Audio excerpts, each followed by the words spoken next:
শ্বশুরবাড়িতে জামাইকে বিষ খাইয়ে খুনের অভিযোগ। শ্বশুরবাড়িতে স্ত্রীকে নিয়ে যেতে গিয়ে জামাইকে বিষ খাইয়ে হত্যার এক চাঞ্চল্যকর অভিযোগ উঠেছে।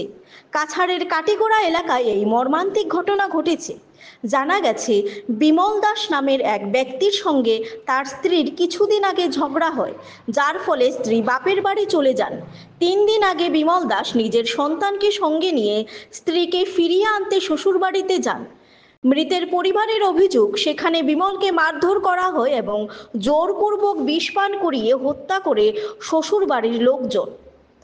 ঘটনার পর আশঙ্কাজনক অবস্থায় তাকে শিলচর মেডিকেল কলেজে ভর্তি করা হয়। সেখানেই চিকিৎসাধীন অবস্থায় গতকাল বিমলের মৃত্যু হয়।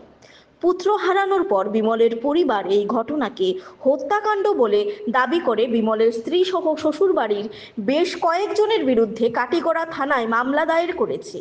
তারা ঘটনার যথাযথ তদন্তের দাবি জানিয়েছে।